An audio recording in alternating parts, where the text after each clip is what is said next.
Hello दोस्तों, इस video में हम लोग एग्रीकल्चर से रिलेटेड जितने भी रिवॉल्यूशन है अर्थात एग्रीकल्चर से रिलेटेड जितने भी क्रांतियां हैं उन सब के बारे में हम लोग यहाँ पर डिटेल से डिस्कशन करेंगे। तो वीडियो पूरा लास्ट तक देखिए। सबसे पहले हम लोग डिस्कस करते हैं ग्रीन रिवॉल्यूशन के बारे में। ग्रीन रिवॉल्यूशन रिलेटेड किससे है? तो ये फूड ग्रेन प्रोडक्शन से रिलेटेड है। ये जो टर्म है ग्रीन रिवॉल्यूशन, इसको विलियम एस गॉड ने 1968 में दिया था। बात करें इसके जनक के बारे में तो इसके जनक वर्ल्ड लेवल पर अगर हम बात करें तो नॉर्मन ई बोरलॉग को कहा जाता है।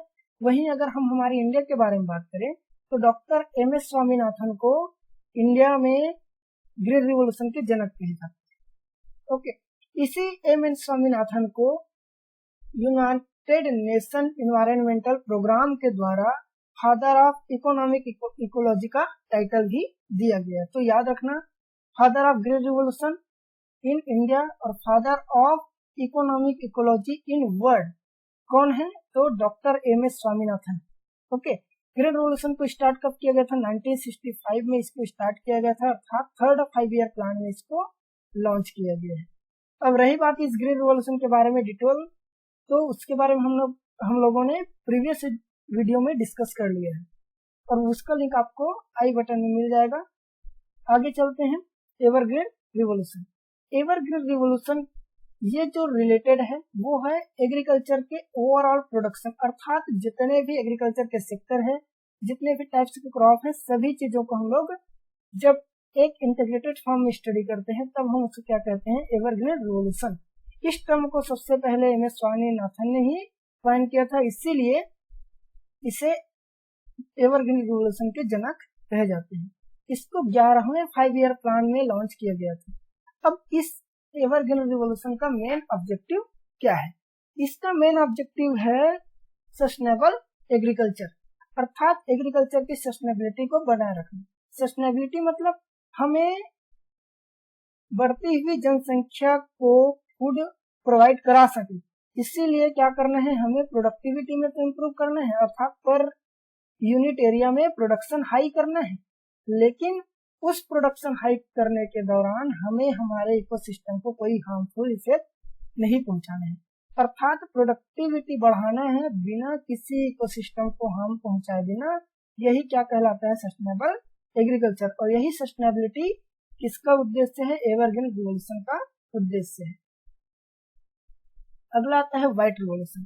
तो व्हाइट रिवॉल्यूशन रिलेटेड है मिल्क प्रोडक्शन से और डेयरी डेवलपमेंट से। इसे ऑपरेशन फ्लड के नाम से भी जाना जाता है और इसको 1970 में अर्थात 13 जनवरी 1970 को इसको लॉन्च किया गया था। किसके द्वारा? एनडीडीबी। एनडीडीबी मतलब national dairy development board, national dairy development board. इसके द्वारा 1970 जनवरी 13 को इस व्हाइट रिवॉल्यूशन को लॉन्च किया गया। इसके जनक कौन कहलाते हैं? डॉक्टर वर्गीस कुरियन को इसके जनक कहते हैं। व्हाइट रिवॉल्यूशन के फादर किसको कहते हैं? डॉक्टर वर्गीस कुरियन को। और इसका डेट ऑफ बर्थ क्या है? 26 नवंबर 1928। ठीक है, और इसी डॉक्टर वर्गीस कुरियन को ही मिल्क मैन ऑफ इंडिया कहा जाता है। ठीक है, इस डॉक्टर वर्गीस कुरियन के बर्थ डेट अर्थात 26 नवंबर को हम लोग नेशनल मिल्क डे के रूप में सेलिब्रेट करते हैं। कहाँ पर? इंडिया में। इंडिया में नेशनल मिल्क डे के रूप में हम लोग 26 नवंबर को सेलिब्रेट करते हैं। लेकिन वर्ल्ड के लेवल पर अगर हम बात करें तो वर्ल्ड मिल्क डे हम लोग मनाते हैं 1 जून। ओके, वर्ल्ड का सबसे लीडिंग प्रोड्यूसर ऑफ मिल्क कौन है? तो वह है इंडिया। इंडिया वर्ल्ड में सबसे ज्यादा मिल्क प्रोड्यूसिंग कंट्री है। ओके, और ऐसा क्यों? इसी व्हाइट रिवॉल्यूशन के कारण। इसके बारे में हम लोग फर्दर वीडियो में डिस्कस करेंगे, इसके पूरे डिटेल, इसका हिस्ट्री कैसा रहा, किस किस स्टेजेस में ये स्टार्ट हुआ। अगला देखते हैं येलो रिवॉल्यूशन। येलो रिवॉल्यूशन किससे रिलेटेड है? तो ये रिलेटेड है एडिबल ऑयल से। ओके, एडिबल ऑयल के प्रोडक्शन से रिलेटेड है येलो रिवॉल्यूशन। स्पेशली हम बात करेंगे तो ये मस्टर्ड, सीसेम और कहीं कहीं बुक पर आप लोग को सनफ्लावर भी मिलेगा। तो ये मुख्य रूप से एडिबल ऑयल के प्रोडक्शन से रिलेटेड है, जो मुख्य फोकस किस पर करता है? मस्टर्ड और सीसेम अर्थात तिल पर। इसको 1986-87 में लॉन्च किया गया था और इसके जनक कौन कहलाते हैं? सैम पेट्रोडा। ओके, आगे है pink revolution. Pink revolution related है हमारे एग्रीकल्चर में, अगर हम बात करें तो पिंक रिवॉल्यूशन रिलेटेड है ओनियन और प्रॉन कल्टीवेशन। प्रॉन अर्थात झींगा, इसके कल्टीवेशन से रिलेटेड है हमारा ये पिंक रिवॉल्यूशन। अगर हम इंडस्ट्रियल सेक्टर पर देखें तो पिंक रिवॉल्यूशन को फार्मास्यूटिकल इंडस्ट्री से जोड़ा जाता है। ओके, तो आप इसको याद रखना कि पिंक रिवॉल्यूशन ओनियन, प्रॉन और फार्मास्यूटिकल इंडस्ट्री से रिलेटेड है। इसके जनक कौन है? दुर्गेश पटेल को पिंक रिवॉल्यूशन के जनक कहा जाता है और इसको थर्ड 5 ईयर प्लान के अंतर्गत 1970s के दशक में इसको स्टार्ट किया गया। अगला क्या है? अगला है blue revolution. Blue revolution fish production से रिलेटेड है और इसको 1985 से 1990 के बीच 7th 5 ईयर प्लान के दौरान इसको लॉन्च किया जाता है। डॉक्टर अरुण कृष्णन को इसके जनक कहा जाता है। किसी किसी बुक में आपको डॉक्टर हीरालाल चौधरी भी मिलेगा, लेकिन मोर ऑथेंटिक या अधिकतर जितने भी सोर्स आप देखोगे वहां पर आपको डॉक्टर अरुण कृष्णन ही मिलेंगे। अगला हम बात करते हैं गोल्डन रिवॉल्यूशन। गोल्डन रिवॉल्यूशन किससे रिलेटेड है? तो ये रिलेटेड है हनी हॉर्टिकल्चर प्रोडक्शन से, और मोर स्पेसिफिकली अगर हम बात करें तो ये फ्रूट प्रोडक्शन से रिलेटेड है। तो गोल्डन रिवॉल्यूशन हनी हॉर्टिकल्चर और फ्रूट प्रोडक्शन से रिलेटेड है। इसको 1991 में लॉन्च किया, जो कि 2003 तक चला। ठीक है, इसके जनक कहला जाते हैं डॉक्टर निरपाख टूटेज। डॉक्टर निरपाख टूटेज को फादर ऑफ गोल्डन रिवॉल्यूशन कहा जाता है। अगला है silver revolution. Silver revolution related है एग और पोल्ट्री इंडस्ट्री से। ओके, एग और पोल्ट्री प्रोडक्शन से रिलेटेड है सिल्वर रिवॉल्यूशन, और इसको उस टाइम के prime minister Mrs Indira Gandhi के द्वारा इसको लॉन्च किया गया था 1969 में। अगला है रेड रिवॉल्यूशन। नाम से ही स्पष्ट है, रेड मतलब मीट और टोमेटो प्रोडक्शन से रिलेटेड है और इसके जनक कहलाते हैं doctor Vishal Tiwari. Okay, black revolution.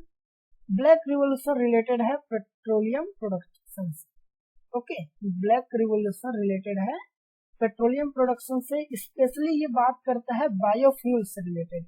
Okay, तो ब्लैक रिवॉल्यूशन पेट्रोलियम प्रोडक्शन से रिलेटेड है, कहीं कहीं पर आपको बायोफ्यूल से रिलेटेड भी बोल सकते हैं। बायोफ्यूल जैसे जेट्रोपा जैसे प्लांट की कल्टीवेशन के बारे में बात करता है, तो इसको याद रखना। वर्ल्ड बायोफ्यूल डे कब सेलिब्रेट करते हैं? 10 अगस्त। अगला है brown revolution. Brown revolution related है कोकोआ और लेदर प्रोडक्शन से। ग्रे रिवॉल्यूशन रिलेटेड है फर्टिलाइजर और वूल प्रोडक्शन से। ओके, ब्राउन रिवॉल्यूशन रिलेटेड है पोटैटो प्रोडक्शन से। परभनी क्या है?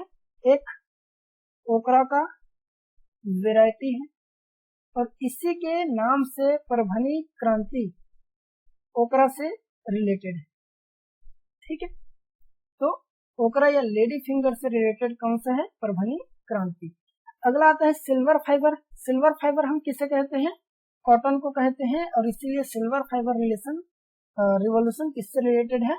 तो कॉटन प्रोडक्शन से। गोल्डन फाइबर हम किसे कहते हैं? गोल्डन फाइबर हम कहते हैं जूट को, और इसी कारण गोल्डन फाइबर रिवॉल्यूशन रिलेटेड है जूट प्रोडक्शन से। ओके, इंडिया में अगर हम बात करें कि सबसे ज्यादा कौन सा फाइबर यूज होता है, तो वो यूज होता है कॉटन, और उसके बाद कौन सा यूज होता है? जूट। अगला आता है प्रोटीन रिवॉल्यूशन। प्रोटीन रिवॉल्यूशन इस टर्म को हमारे पीएम नरेंद्र मोदी द्वारा दिया गया है, इसीलिए इसको प्रोटीन रिवॉल्यूशन के जनक भी कहा जाता है, और ये रिलेटेड है हायर प्रोडक्शन से। हायर प्रोडक्शन अर्थात टेक्नोलॉजी का यूज करके सेकेंड ग्रीन रिवॉल्यूशन लाना है, ये इसका मुख्य उद्देश्य है। ठीक है, अर्थात technology driven second green revolution को ही हम क्या कहते हैं? प्रोटीन रिवॉल्यूशन कहते हैं।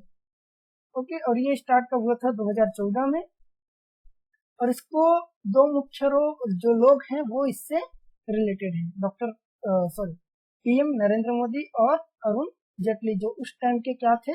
फाइनेंस मिनिस्टर थे, जो कि अब नहीं रहे। अगला है रेनबो रिवॉल्यूशन।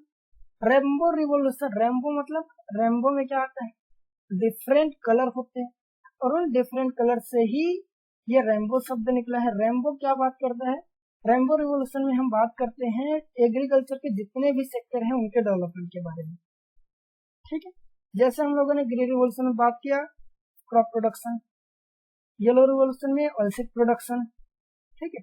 तो ये अलग अलग सेक्टर को हम लेकर चल रहे हैं, लेकिन रेनबो रिवॉल्यूशन की जब हम बात करते हैं तो जितने भी एग्रीकल्चर सेक्टर है उनको हम इंटीग्रेट करके चलने की बात करते हैं, ठीक है। जिससे क्या होगा, जब हम लोग डिफरेंट एग्रीकल्चर के सेक्टर को एक साथ लेकर के चलेंगे तो वहां पर इन्वायरमेंटल सस्टेनेबिलिटी आती है।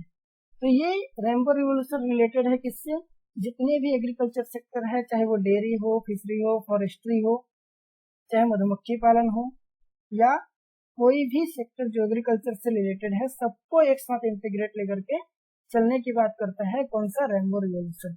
और ये इन्वायरमेंटल सस्टेनेबिलिटी से रिलेटेड एक रिवॉल्यूशन, ओके। अगला क्या है, अगला है try colour revolution. Try colour मतलब तिरंगा, तिरंगा रिवॉल्यूशन। इस ट्राई कलर रिवॉल्यूशन को 2014 में पीएम नरेंद्र मोदी द्वारा दिया गया। इसमें अगर हम बात करें, तिरंगे के अंदर 3 कलर होते हैं, एक होता है केसरिया या सेफ्रॉन, दूसरा होता है व्हाइट और तीसरा क्या होता है, ग्रीन, ओके। तो सेफ्रॉन रिवॉल्यूशन, इसके ट्राइकलर रिवॉल्यूशन के अंतर्गत 3 रिवॉल्यूशन के बारे में हम लोग ज्यादा फोकस करते हैं। सेफ्रॉन रिवॉल्यूशन रिलेटेड है किससे, सोलर एनर्जी से, ओके। व्हाइट रिवॉल्यूशन रिलेटेड है किससे, कैटल वेलफेयर या डेयरी डेवलपमेंट से रिलेटेड है। और सेकेंड ग्रीन रिवॉल्यूशन जो पल्स और एग्रीरियन ग्रोथ के बारे में बात करता है, पल्स अर्थात जो दाल वाली फसलें हैं उससे रिलेटेड है। और इसी सेकंड ग्रीन रिवॉल्यूशन को हम लोगों ने यहाँ पर डिस्कस किया था प्रोटीन रिवॉल्यूशन में। तो यहाँ पर technology driven second green revolution क्यों कहा, क्योंकि ये प्रोटीन रिवॉल्यूशन है। प्रोटीन कहाँ पर से ज्यादा होता है, पल्सेस के बारे में। तो ये सेकंड ग्रीन रिवॉल्यूशन किसके बारे में बात करता है, क्रॉप प्रोडक्शन के साथ साथ हमें किसके ऊपर भी फोकस करना है, पल्सेस के ऊपर। इसीलिए प्रोटीन रिवॉल्यूशन को ही सेकंड ग्रीन रिवॉल्यूशन कहा जाता है। तो ये जो प्रोटीन रिवॉल्यूशन हम यहाँ पर पढ़े हैं वही किसका पार्ट है, वो ये ट्राई कलर रिवॉल्यूशन का ही एक पार्ट है, ऐसा हम कह सकते हैं, ओके। अगला है, इस तिरंगे के अंदर बीच में एक होता है चक्र, अशोक चक्र, जो किस कलर का होता है, ये होता है ब्लू कलर का, और वो ब्लू कलर सिग्निफाई करता है ब्लू रिवॉल्यूशन को, अर्थात फिशरमैन वेलफेयर, अर्थात फिश इंडस्ट्री को बढ़ाना, साथ ही जो हमारे समुद्र है, नदियां हैं, उसको क्लीन करना और वाटर कंजर्वेशन करना। ये चीजें रिलेटेड है किससे, ट्राइकलर रिवॉल्यूशन से। तो यहाँ पर हम लोगों ने बात किया एग्रीकल्चर से रिलेटेड डिफरेंट रिवॉल्यूशन के बारे में। इस नोट का पीडीएफ आपको हमारे टेलीग्राम चैनल पर मिल जाएगा और उसका लिंक आपको इस वीडियो के डिस्क्रिप्शन बॉक्स में मिल जाएगा। तो मिलते हैं नेक्स्ट वीडियो में, बाय बाय।